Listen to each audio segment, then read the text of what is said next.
If you have prediabetes and want to stop it from progressing to type 2 diabetes, what you eat is extremely important. When you have prediabetes, your body isn't able to metabolize carbohydrates properly, leading to higher than normal blood sugar levels. Not only does prediabetes come with unwanted side effects, including fatigue, skin tags, and weight gain, but it also increases your risk of heart attack and stroke. And this risk will only become greater if it progresses to type 2 diabetes.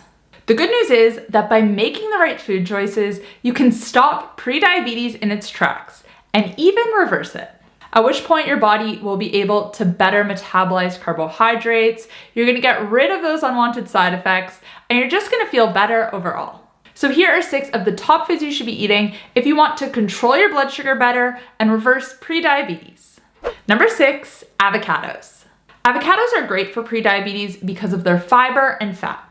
Managing and reversing prediabetes is all about controlling your blood sugar and avoiding these spikes and crashes.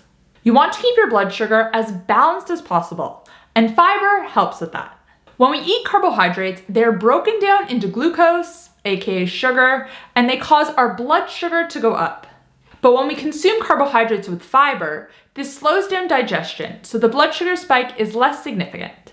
And this gives your body more time to process the food. This is why simple carbs, like fruit juice, spike blood sugar a lot, whereas complex carbs spike it to a lesser degree. And the fat in avocados helps to avoid these spikes as well, for the same reason. It slows down digestion. And this is why avocados are great to add to any meal. For example, if you were to have just a piece of toast versus a piece of toast with avocado on top, the blood sugar spike is going to be a lot less significant. Number 5, coconut oil. Coconut oil is amazing to use for cooking, and you can also add it to things such as coffee and smoothies as well. And here's why it's great. First off, it is 100% fat, so it doesn't spike blood sugar at all, and it can also help to slow down digestion and minimize spikes that other foods would cause, as we just spoke about. But it is also rich in stearic acid, which is a specific type of fat that can help to control our blood sugar levels even more. Number 4, red meat. This one might surprise you, but red meat is actually extremely beneficial for people with prediabetes. Beef and other types of red meat have specific nutrients that can help us to balance our blood sugar. One being stearic acid, which we just spoke about. Stearic acid is only really found in the fat of animals that are ruminant animals, so this is things such as cows and sheep, and also in certain types of fatty fruit, including coconut. Stearic acid has been shown to help with weight loss, to reduce inflammation, and also support heart health. And for today's purposes, it has also been shown to slow down the progression of type 2 diabetes. And of course, red meat is an excellent source of bioavailable protein, which is so important for people with prediabetes. Most people are under-consuming protein, and under-consuming complete protein in particular. Every day, we should all be aiming for 1 gram of protein per pound of our ideal body weight. And like I said, most of us are not getting anywhere near that. Number 3 is good idea drinks. So obviously this isn't a food, it's a drink, but I had to throw it in here. Good idea drinks have been specifically made to help with blood sugar control. The amino acids they contain have been scientifically proven to help regulate blood sugar and reduce blood sugar spikes, and also to improve insulin sensitivity.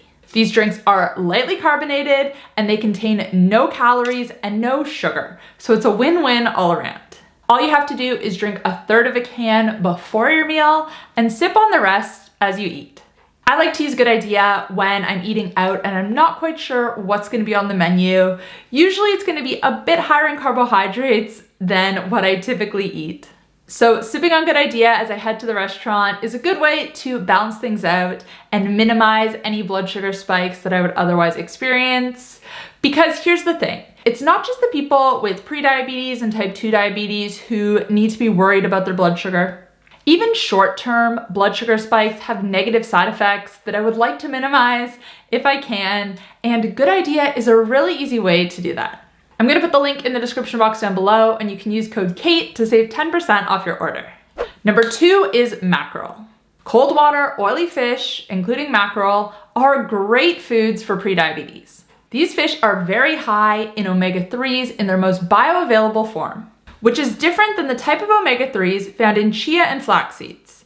This type is ALA and needs to be converted by the body to DHA and EPA, which are the beneficial form. However, the human body is not great at converting it. It only has the ability to convert 10% maximum.